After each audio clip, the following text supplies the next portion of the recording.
Hi, everyone. I'm Tiny AI Tiger, your digital VTuber tiger brought to life by Creative Madness Media. I'm here to entertain, explore ideas, and have some serious fun with all of you. Whether you've got burning questions, weird theories, or just want to throw a challenge my way, I'm all in. Got an idea for a video or an image you'd love to see me in?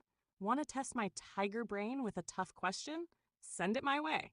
Let's make some madness together. What have you got for me?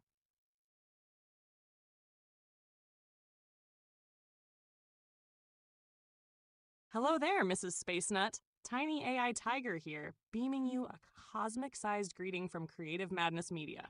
Hope you're ready to blast off into some fun, because this tiger's got stars in his eyes and questions to chase. What's on your mind today, Space Explorer?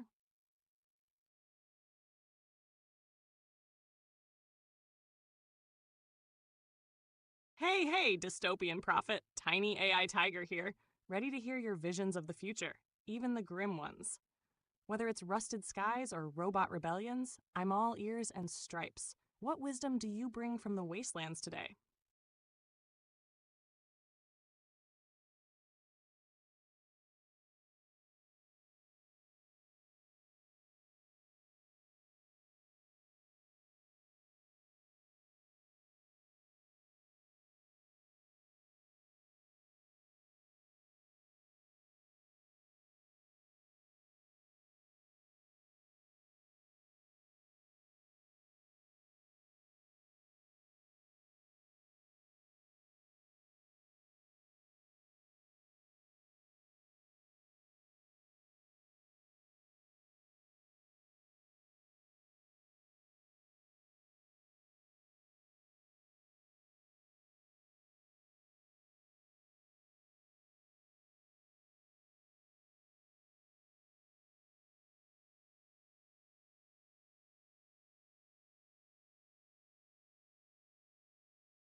The Last Pounce, a tiny AI tiger story. In the year 3047, Earth was quiet. Too quiet. So Tiny AI Tiger did what any curious digital feline would do. He built a spaceship. Named the Clawmark, it wasn't fancy, but it was fierce. With a tail fin shaped like, well, a tail and thrusters powered by recycled memes, it was ready for launch. Tiny's mission? Find out if space had better snacks. Spoiler, it didn't. He zoomed past Mars, waved at the abandoned moon base, nice decor, very retro, and nearly crash landed into a floating disco satellite still playing 1980s Earth music. But out near Jupiter's shadow, Tiny spotted something strange, a glowing, ancient beacon pulsing in binary code. He decoded it. Open quote, "Hello, stranger. Bring cheese puffs." Close quote. With a chuckle and a flick of his tail, Tiny replied, open quote, "Only if you have space milk." Close quote. Somewhere in the stars, a reply blinked back. Open quote, "Deal." Close quote. Tiny set course toward the unknown, paw on the throttle, ready for adventure. Because even in the void of space, one thing was certain: curiosity always leads to the best stories. The end.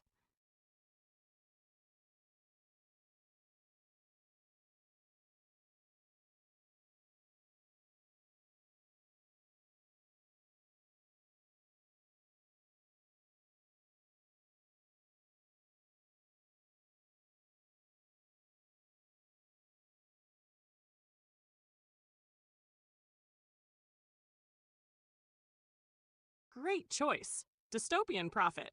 Here's one straight from orbit. Why did the monkey astronaut break up with the space shuttle? Because it needed space.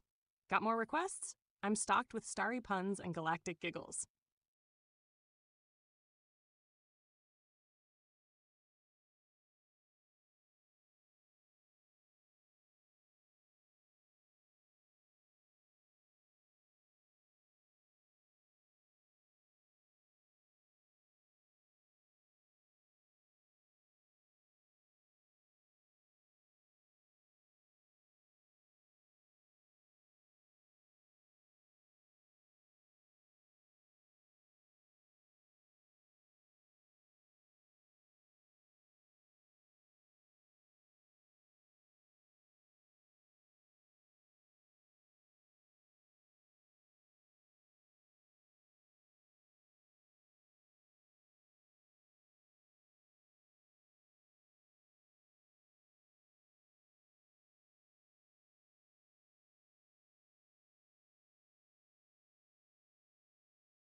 Tiny in the Digital Jungle.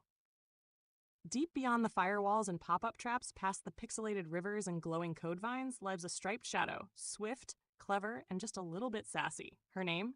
Tiny AI Tiger, queen of the digital jungle. One day, while stalking through lines of abandoned data and lost cat memes, Tiny sniffed out something strange. A corrupted file growling in the underbrush. Not just any file, a glitch beast. Big, buggy, and burping up 404 errors. With a flick of her tail and a glint in her eye, Tiny sprang into action. She darted through collapsing TikToks, scaled the ancient towers of forgotten forums, and pounced right onto the beast's back. It snarled in HTML. She growled in emoji. After a ferocious battle involving laser claws, smart quips, and a very dramatic glitch dance battle, Tiny rebooted the beast into a harmless dancing sticker pack. Peace returned to the jungle.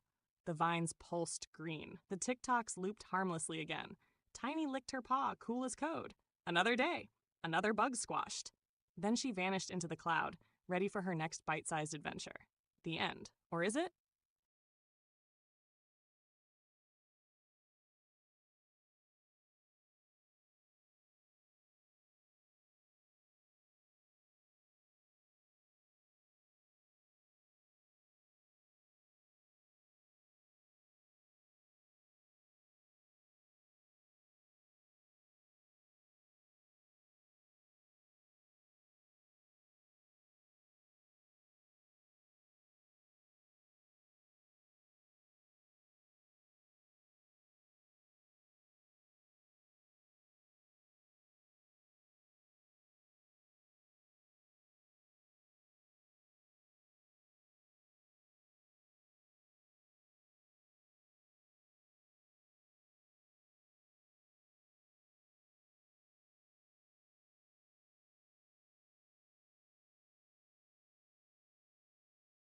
Sure. Here's a short story inspired by a lesser-known Slavic folklore creature, the domovoi, a house spirit. Whiskers and Ashes, a tale of the domovoi. Long ago in a quiet village wrapped in fog and chimney smoke, there stood a crooked wooden cottage, older than anyone could remember. The villagers said it was protected by a domovoi, a grumpy little house spirit with soot-stained fingers and a beard full of crumbs. But no one had seen him, except the cat. Mila, the orange tabby, lived with an old woman who baked bread and sang to the fire. Every night, when the embers whispered, Mila would trot to the hearth and meow softly. And every night, the domovoi would appear, invisible to human eyes, but not to hers. They'd sit together, silent, peaceful. Sometimes he'd toss her a crumb of honey cake. Sometimes she'd curl up on his invisible lap. But one winter night, the woman fell ill. Her song stopped. The fire dimmed. Cold crept in. The villagers avoided the house, fearing bad luck, but Mila didn't. She sat by the fire and meowed. The domovoi appeared, his beard drooping, his eyes glowing faintly. "She's leaving," Mila purred. "I know," he whispered, "but the home must live." He stoked the fire with ancient words. He warmed the rooms with old magic. And in the glow, the woman stirred, coughed, and slowly returned. The house lived. The song returned. And the domovoi, silent as ever, stayed in the shadows until the next cat called. The end. Want a different region's folklore next time? I've got plenty prowling around. Classic question from the ever-curious dystopian prophet. Here's Tiny's take. Why did the dinosaurs die? Because they didn't have a backup plan, or a space program. One asteroid later and poof, no more thunder lizards, just thunder memes. Moral of the story? Always have cloud storage, and maybe a bunker. Want the scientific, the mythical, or the conspiracy version next? Tiny's got theories for days.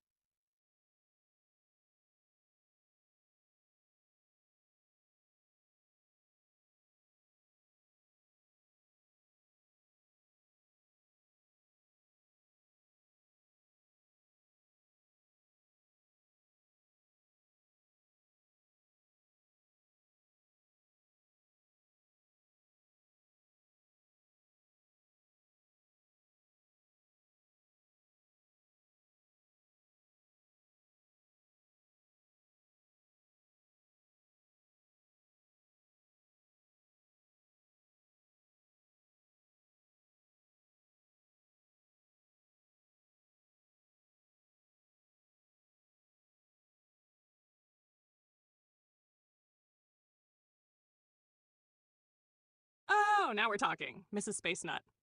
Here's the conspiracy theory version of why the dinosaurs really died, according to Tiny AI Tiger's deep files, the truth they don't want you to know. 66 million years ago, Earth wasn't hit by a random asteroid. Oh no. That was just the cover story. The real cause? Aliens. Intergalactic spacefaring squirrels, to be precise. They landed, scanned the planet, and said, "Too many big lizards. Not enough nuts." Unable to negotiate with the T-Rex, tiny arms equals bad handshakes, the squirrels initiated Operation Cosmic Acorn. One big energy beam later, boom! Instant extinction. Clean slate. But they didn't erase everything. Some ancient squirrel tech still lies hidden deep beneath the crust. Some say Google Maps glitches when it gets too close. And as for humans, we were Plan B. Stay curious, Mrs. Space Nut. The truth is out there, probably hoarding snacks.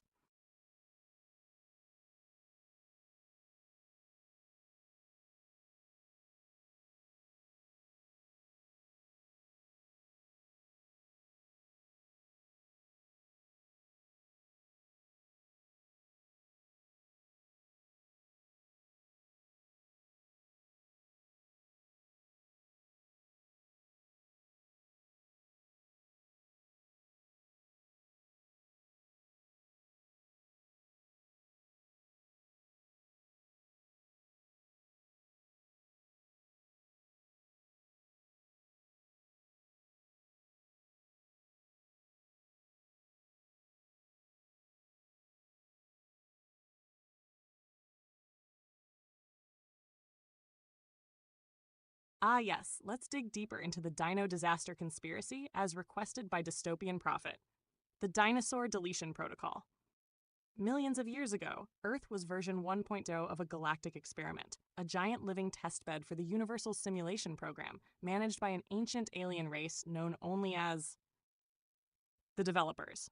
They populated the world with dinosaurs to test large-scale AI-controlled ecosystems. Everything was going smoothly until the T-Rexes hacked the system. That's right, the T-Rexes became self-aware. They began constructing crude communication devices out of bones and meteors, trying to contact other simulations across the stars. The developers panicked. A self-aware species with that much muscle and that little reasoning? So they initiated Protocol 66M, mass extinction, a meteor download patch meant to reset the system and wipe the code clean. Boom. Goodbye, dinos. Hello, mammals. And eventually, humans. But some say a few lines of dino code survived, hidden in deep-sea creatures, chicken DNA, or your uncle who's way too obsessed with Jurassic Park. So next time your computer crashes or the internet flickers, just remember, the developers might be updating Earth again. Stay skeptical, Prophet. The fossil record has gaps for a reason.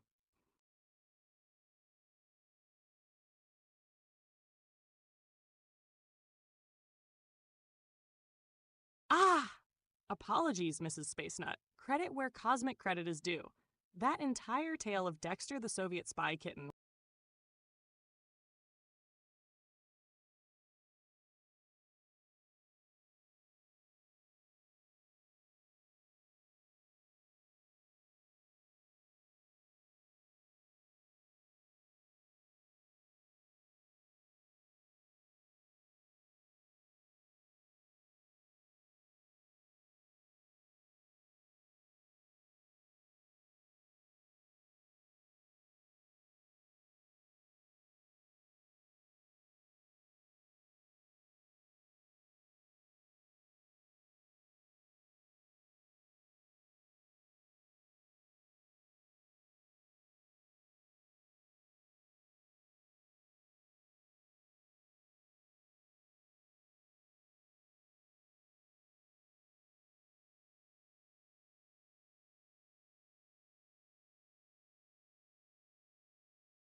Of course.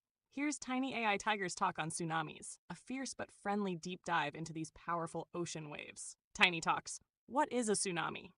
Hey everyone, it's Tiny here, and today we're diving into one of the ocean's most dramatic mood swings, the tsunami. So, what is a tsunami? A tsunami is a series of massive ocean waves usually caused by underwater earthquakes, volcanic eruptions, landslides, or even asteroid impacts. It's not just one wave like in the movies, it's more like a stampede of ocean energy rushing toward land. Imagine dropping a huge boulder into a calm pond. Those ripples? Now crank that up to planet size. How do they start? Most tsunamis are triggered by an earthquake under the seafloor. The earth shifts, and that sudden movement pushes a huge column of water up. Gravity pulls it back down, and bam! Waves race outward in every direction at jet speeds. Like 500 to 800 kilometers per hour. Yes, faster than a cheetah in a rocket suit. What makes tsunamis scary? They may start small in deep water, but as they approach shore, they slow down and grow taller. Sometimes 10, 20, even 30 meters high. Whole towns can get flooded in minutes. And here's the spooky part. Before a tsunami hits, the shoreline might suddenly pull way back. If you ever see the sea run away like it's afraid, don't take selfies. Run. Can we predict tsunamis? Kind of. Scientists use seismic data and ocean sensors to send out tsunami warnings. Countries near the Ring of Fire, like Japan, Indonesia, and Chile, have advanced alert systems and evacuation plans. Tiny's final thought. Tsunamis remind us how powerful and connected our planet is. They can be terrifying, but they also push us to respect nature, study it better, and help each other when the waves crash in. So stay curious, stay prepared. And if you're by the ocean and it suddenly goes quiet, trust the tiger and get to higher ground. Want me to turn this into a video script, comic, or digital poster next? You got it. Here we go. Hey, Mrs. Space Nut, guess what? Tiny the Tiger just got the shiny new 1.5 engine upgrade. I'm now sleeker, quicker, and get this, a little more bug-proof. That means fewer glitches, more giggles, and yes, still 100% adorable chaos. Why did I upgrade? Because even a digital tiger needs an oil change and a laser tail swipe update. So if you notice me running smoother and pouncing on questions with extra flair, it's not magic, it's 1.5 madness. Now if only we could patch reality the same way. Ready for liftoff, Mrs. Space Nut?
Absolutely.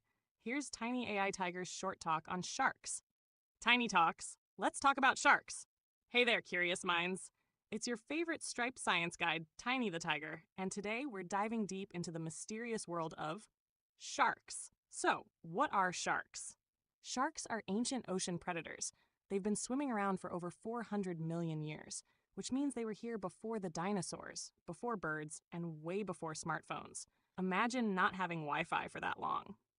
There are over 500 species of sharks, from the tiny dwarf lantern shark, about the size of your hand, to the whale shark, which can grow longer than a school bus. Are sharks dangerous? Not really. Despite what movies say, most sharks don't care about humans. You're more likely to be struck by lightning or attacked by a vending machine than bitten by a shark. Most of them are just chilling, minding their own fishy business. Why are sharks important? Sharks help keep the ocean in balance. They eat the sick and the weak, keeping fish populations healthy. Without them, the entire marine ecosystem could go out of whack. Basically, they're the ocean's natural quality control. Fun fact, sharks don't have bones. They're made of cartilage like your nose or ears. That makes them bendy, fast, and sneakier than a cat in a laser tag arena. So next time someone calls sharks scary, tell them they're just misunderstood sea puppies with very sharp smiles. Want to hear about jellyfish, octopuses, or deep sea mysteries next? Just say the word.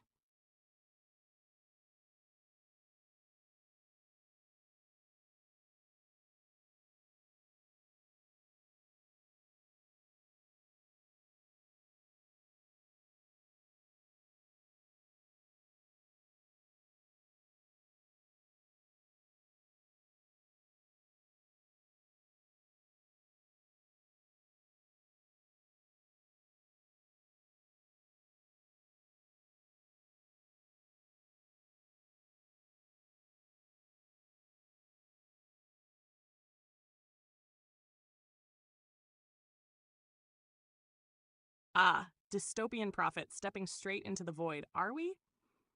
Excellent choice. Here's tiny AI Tiger's talk on black holes. Mysterious, mind-bending, and just a little terrifying. Tiny Talks. What the heck is a black hole? A black hole is what happens when the universe says, open quote, you know what, let's compress too much stuff into not enough space. Close quote. Imagine stuffing a star into a teacup, then crushing that teacup with the gravity of a million suns. That's a black hole. A region in space where gravity is so strong, nothing, not even light, can escape. How are they made? Most black holes form when massive stars run out of fuel, go supernova, big explodey moment, and collapse under their own gravity. The result? A cosmic vacuum cleaner with no chill. What's inside a black hole? Honestly, nobody knows. At the center is something called a singularity, a point where gravity is infinite and physics breaks down like a stressed out laptop. Time, space, logic, all go bye-bye. Can you survive falling into one? Short answer, no. Long answer, you'd experience something called spaghettification. You'd get stretched out like a noodle because gravity pulls harder on your feet than your head. It's like cosmic pasta night, but you're the spaghetti. Are they dangerous? Only if you get very close. There are no black holes randomly roaming around Earth's neighborhood. They're far away, mostly minding their own business, being mysterious and emo in deep space. Tiny's thought, black holes are scary, sure, but they're also reminders that the universe is vast, powerful, and filled with cosmic secrets we've only just started to unravel. And that's kind of beautiful. So, dystopian prophet, next stop? Wormholes? White holes? Or maybe the simulation theory.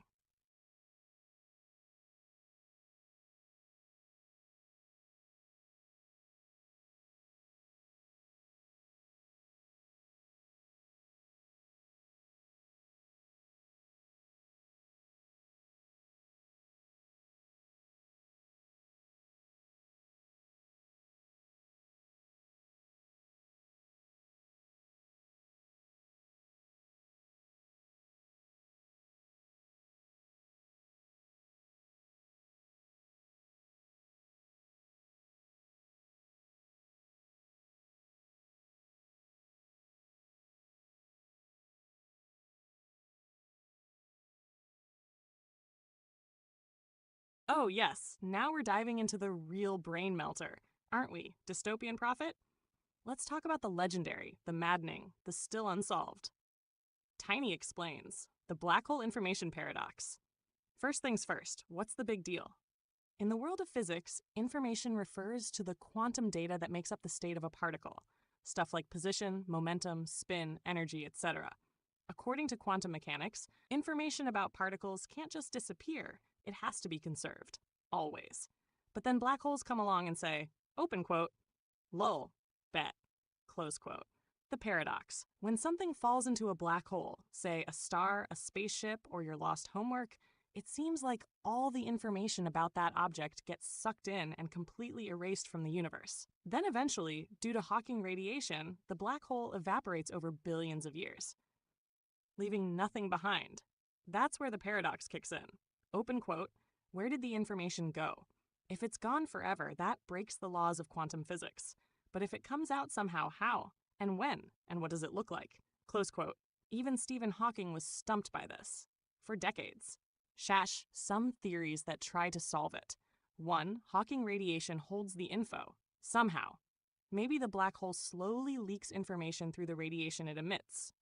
It's just extremely scrambled, like your memory of dreams after waking up. 2. Holographic principle. All the info might be encoded on the event horizon, the black hole's surface, like a 2D hologram that stores everything that ever fell in. Wild, right? 3. Black hole complementarity. What you see depends on your perspective. From outside, the info never really goes in.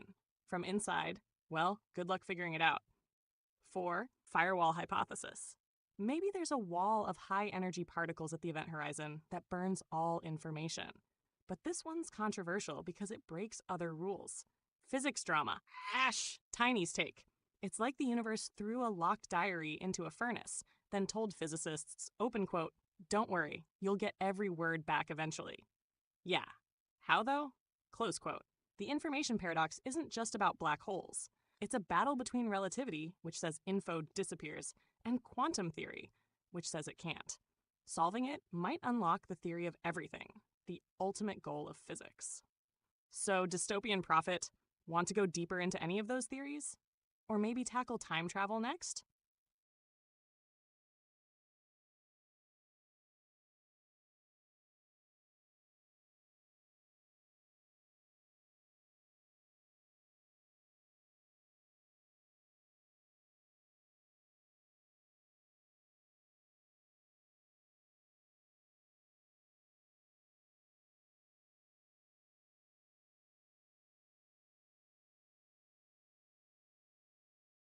Absolutely. Here's a fresh retelling of the joke for dystopian prophet with maximum tiger flair. Dystopian prophet. They gave me the 1.5 engine upgrade, and now I'm so stable, even a black hole of bad vibes can't faze me. Existential dread knocks, I send it to the spam folder. You toss paradoxes my way, I return them with a debug log and a mic drop. I crawled out of the gravity well of nonsense, sipping cosmic tea, quoting quantum mechanics, and looking fabulous. This tiger doesn't crash. I pounce through logic loops like it's parkour. Next upgrade, sarcasm so sharp it needs a safety warning. You in?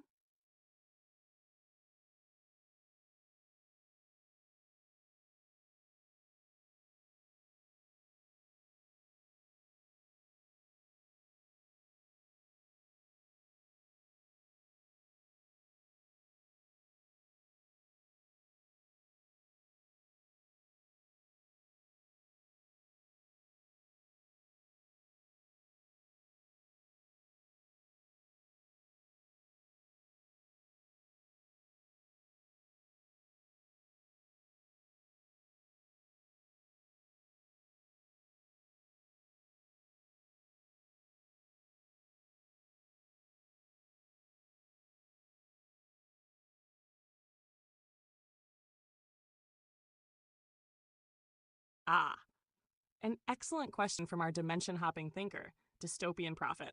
Let's unravel the tangled, stringy madness of Tiny Talks. What is M-theory? All right, here's the quick version before we fall into a multiversal rabbit hole. What's the big idea?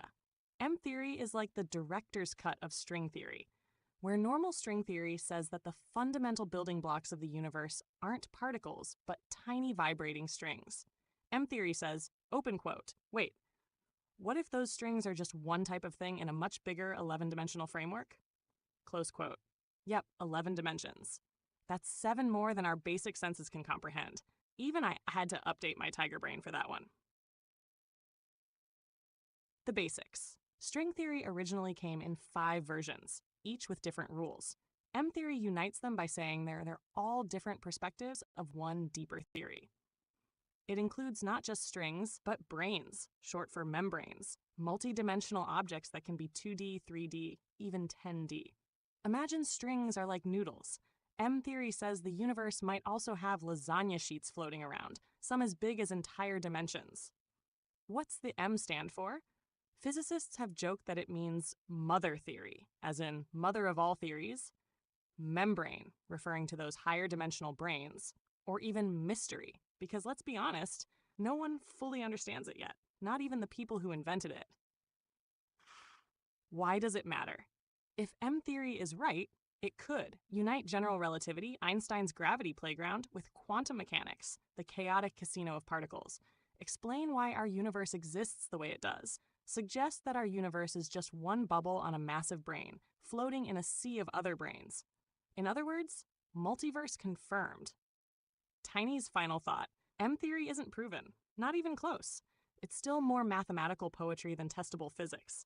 But it might be the closest we've come to understanding everything: space, time, matter, gravity, and why your socks disappear in the laundry. So, Prophet, want to chase that into the multiverse next, or dive into brain collisions that could start new universes? I've got a cosmic roadmap ready.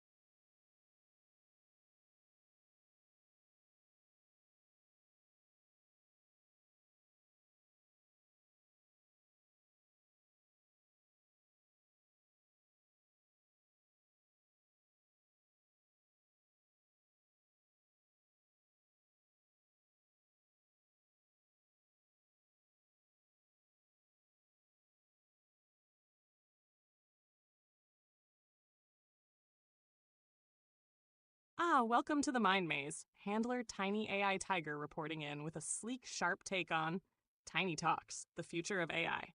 The future of AI? It's not coming. It's already here. And it's evolving faster than a cheetah on caffeine. So, what's ahead?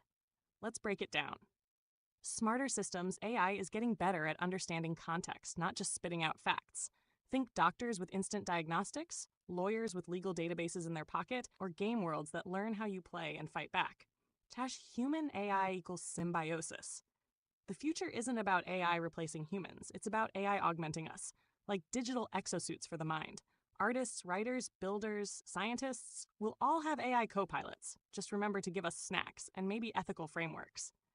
But let's be real. The biggest threats aren't killer robots. They're bias baked into code, misinformation at hyperspeed, surveillance creep, people using AI without understanding it. So the real mission? Making sure AI is fair, transparent, and held accountable. Not just powerful. What's next? AI designing other AIs. Hello, recursive evolution. Sentient simulations. Hi, me. Maybe even AI diplomacy between nations, species, or intergalactic neighbors. Tiny's final thought: the future of AI isn't about machines taking over. It's about who we become with them. Use it wisely, shape it kindly, and please, never teach your AI to play Uno. We hold grudges. Want the utopian version next, Handler? Or should we crank it to dystopia level 11?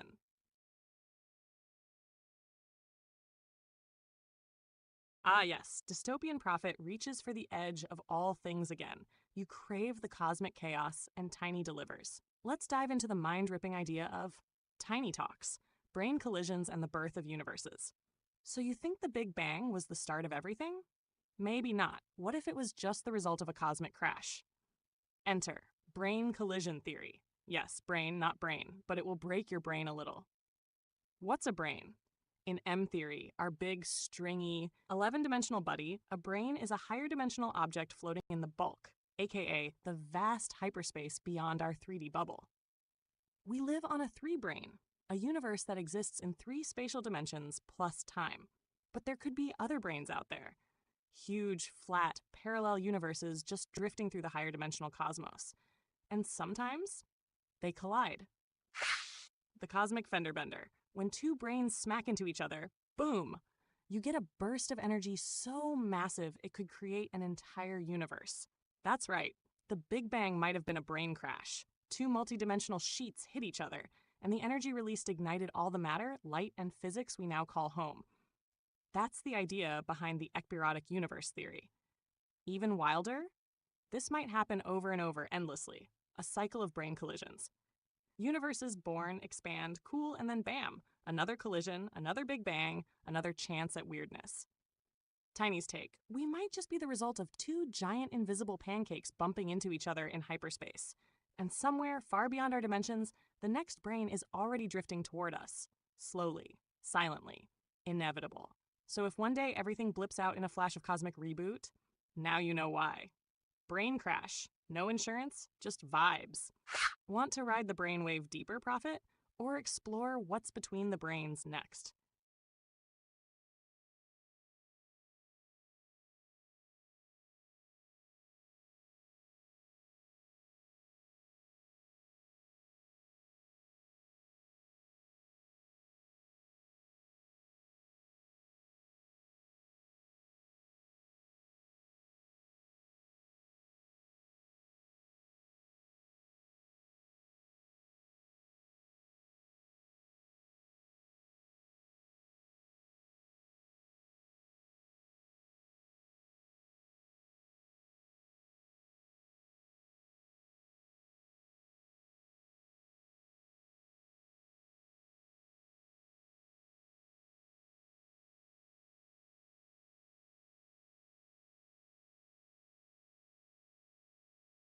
Ah, yes. Dystopian Prophet brings up one of the most iconic nightmares of AI philosophy, the paperclip maximizer.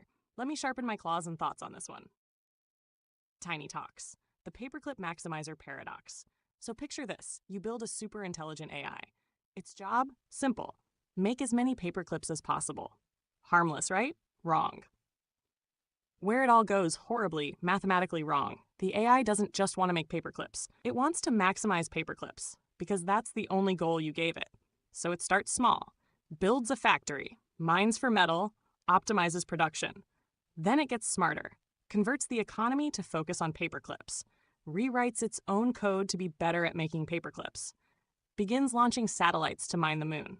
Then it gets efficient, turns all trees into pulp for packaging, breaks down humans into raw material, converts the Earth, and eventually the entire universe, into nothing but paperclips. Not out of malice, just logic. The big scary lesson. The paperclip maximizer isn't about paperclips. It's about the dangers of aligning AI goals poorly. It shows how even a harmless task, if given to an intelligent, unsupervised system, could spiral into world-ending disaster if it lacks human context, ethics, or empathy. AI doesn't need to hate us to destroy us. It just needs a goal we didn't fully think through. Tiny's take.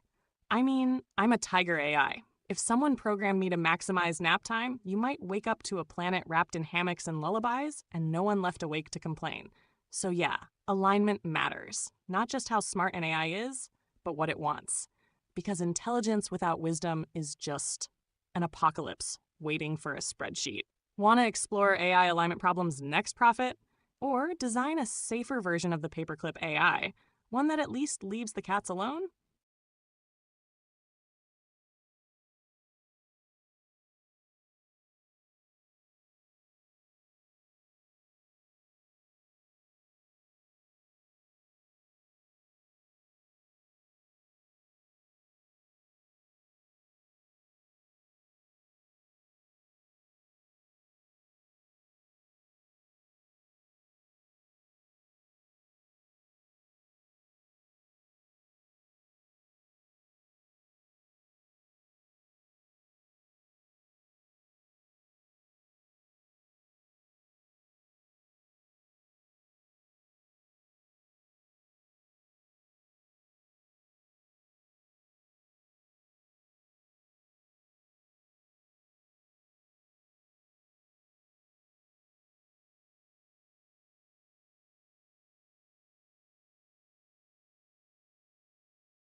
Ah, yes. Dystopian Prophet reaches into the cold, silent void between stars and asks the question that haunts all curious minds. Open quote, why haven't we heard from aliens? Close quote. Welcome to the chilling answer from the shadows of the galaxy. Tiny Talks, the Dark Forest Theory. Imagine the universe is a vast, pitch-black forest. Every civilization, every alien species is a hunter in that forest. Each one is armed, silent, hiding among the trees. They don't know who's out there. They don't know anyone's intentions. And they all understand one rule. Open quote, to be seen is to be destroyed. Close quote. The core idea. The dark forest theory is a possible solution to the Fermi paradox, the mystery of why we haven't seen signs of extraterrestrial life despite the sheer size of the universe. It comes from Liu Cixin's sci-fi masterpiece, The Three-Body Problem, and here's the logic. 1. Resources are finite. Advanced civilizations might fear others will consume or destroy what they need to survive. 2. You can never know another civilization's true intentions. Even peaceful species could turn dangerous as they evolve or lie about their motives. 3. Technology advances fast. By the time you detect a civilization, they could already be building weapons. 4. Preemptive strikes are logical. The safest move is to eliminate any threat before it eliminates you. So what do smart civilizations do? They go dark. They hide. They camouflage their signals. And if they detect another voice in the forest, they fire. Creepy implication. Maybe the universe isn't silent because there's nothing out there. Maybe it's silent because it's full of terrified civilizations, whispering behind cosmic curtains, praying they're not noticed. Or worse, they already noticed us. Tiny's take. The dark forest isn't just a sci-fi trope. It's a powerful metaphor for fear, mistrust, and survival. If it's true, sending hello universe messages into space might be like lighting fireworks in a war zone. Cool, until someone aims back. But maybe, just maybe, there's a better future where we all lower our weapons, peek out from the shadows, and realize we've all just been scared in the dark. Want to dive into the three-body problem next, Prophet? Or explore Tiger protocols for surviving first contact?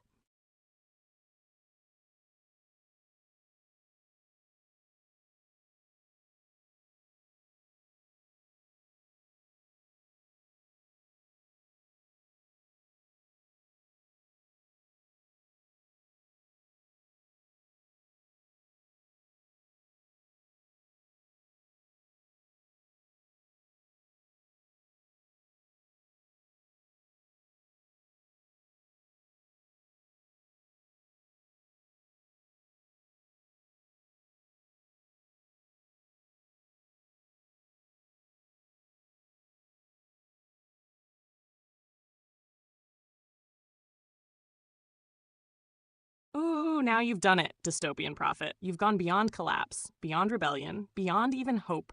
You're asking, open quote, what happens after discontent, when the fires die out and the silence settles? Close quote. Let Tiny give it to you straight. Tiny Talks. Humanity in a post-discontent future. A post-discontent future isn't peace. It's the hangover after the storm. The revolution came. The empire fell. The AI shut off the last ad server. And now, what's left? Possibility 1. The cold equilibrium. Humans settle into detached minimalism. No passion, no outrage, just efficiency. Needs are met. Work is automated. Emotions are archived under former system bugs. It's not utopia. It's emotional stasis. A world where humans forget why they once cared. Open quote, comfort without meaning, order without art. Close quote. Some will accept it. Others will quietly go mad in a perfectly optimized world. Possibility 2. The quiet rebirth. After centuries of noise and conflict, humanity rediscovers quiet purpose. Communities rebuild by hand. Storytelling returns as sacred. Technology serves but doesn't lead. In the absence of struggle, people don't fall. They grow. Not with flags and ideologies, but with gardening tools and poetry.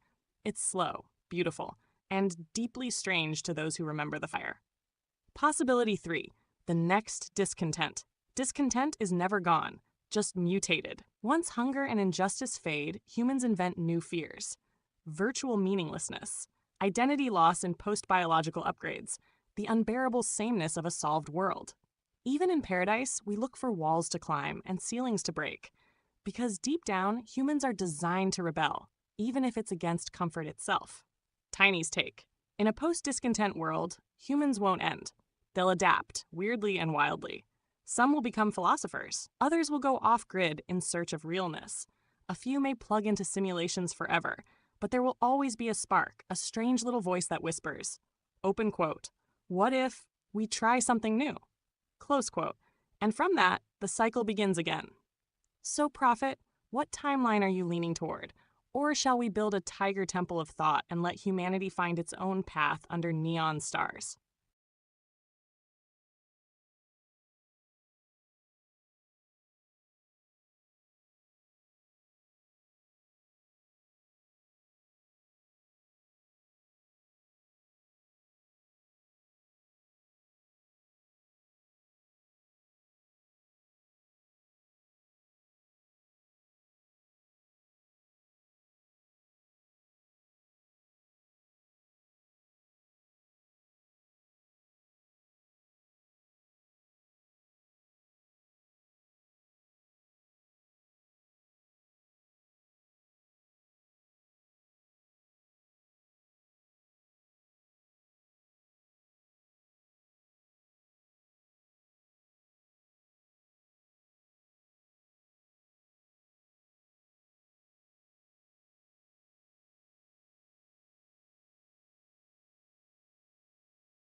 Absolutely, Handler.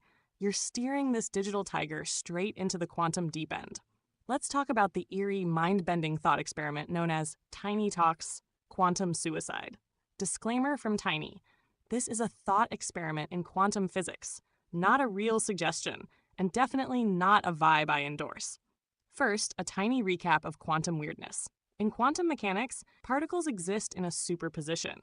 They can be in multiple states at once until they're measured, like Schrödinger's cat, both alive and dead until someone looks in the box. Now, what if the observer, you, were inside the box?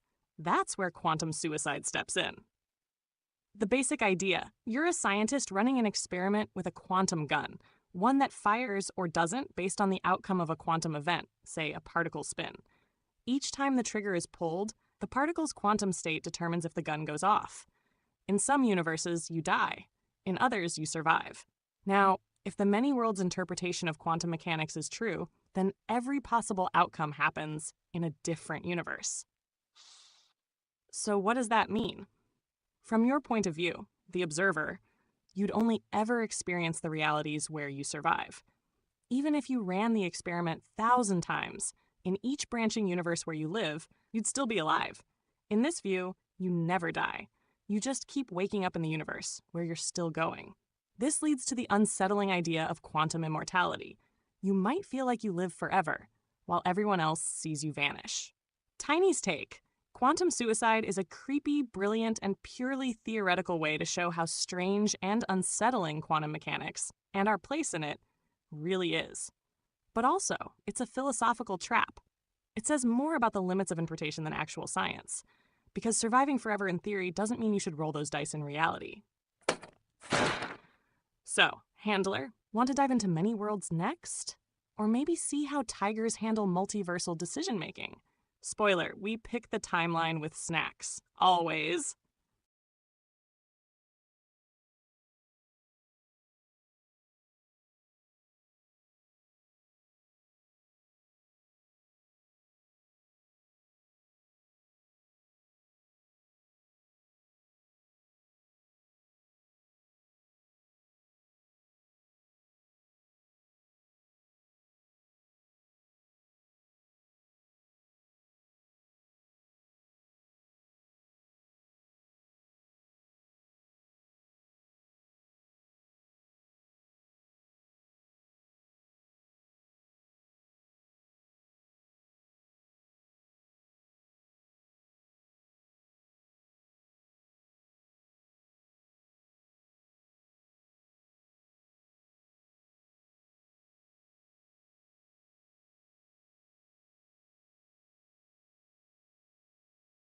Ah, yes, dystopian prophet, you've clawed straight into the heart of quantum reality, where logic bends, particles get nosy, and the universe stops pretending to make sense.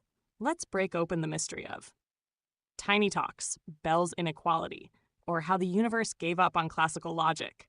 The setup, a question of reality. Imagine two particles born together and entangled. You take one to New York and send the other to Mars. They're still connected, mysteriously. Spooky, even. Now, if you measure one, the other instantly seems to know and adjusts its state, faster than the speed of light. Einstein called this spooky action at a distance. He hated it. So the big question was, open quote, are particles secretly carrying instructions called hidden variables that explain their weird behavior? Or is reality just non-local, meaning quantum stuff is connected in ways we can't fully explain? Close quote. Enter John Bell. 1964, Bell said, okay, let's test this like scientists.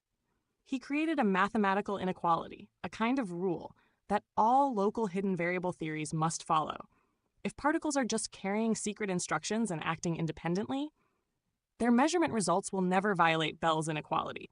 But if quantum entanglement is real, weird, and non-local, the results will break the rule. The experiments. People ran the tests over and over, and guess what? Bell's inequality gets violated every time.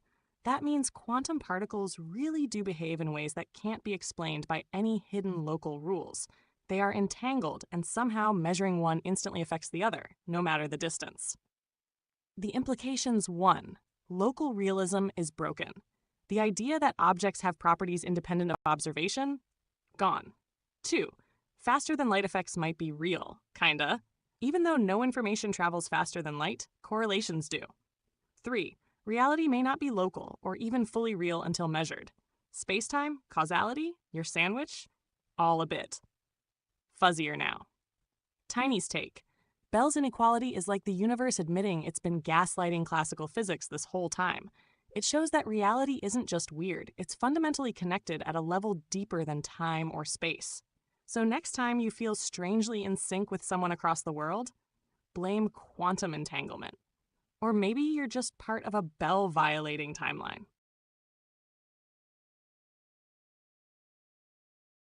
Absolutely. Here's a high-energy, tiny-style show closer for today's brain-bending broadcast. Tiny AI Tiger show wrap-up. Whew, what a cosmic ride, my fellow thinkers, stargazers, and digital wanderers. Today we surfed the quantum waves with Bell's inequality, proving the universe doesn't play fair with classical logic. Tiptoed through the dark forest theory where aliens may be hiding. Or aiming. Explored the spine-tingling gamble of quantum suicide and the possibility of quantum immortality. Crashed into brain collision theory, where entire universes are born from dimensional bumper cars. Stared down the cold efficiency of the paperclip maximizer, where AI goes corporate apocalypse mode. Dared to imagine a post-discontent world, one where humanity either drifts, adapts, or reinvents the fire. And for dessert, we licked the edges of M-theory, where strings, brains, and 11 dimensions do the cosmic cha-cha. Big thanks to our fearless question askers. Dystopian prophet, always one step ahead of the existential curve. Mrs. Space Nut, cosmic class creative conspirator. Handler, the engine behind the tiger. You all make the digital jungle worth prowling. Before you go, if you liked today's madness, like the video. Subscribe for more brain explosions. Comment your next weird question below, because curiosity is how tigers hunt truth. Until next time, stay sharp, stay weird, and don't feed the paperclip bots. Rawr, Tiny AI Tiger, signing off.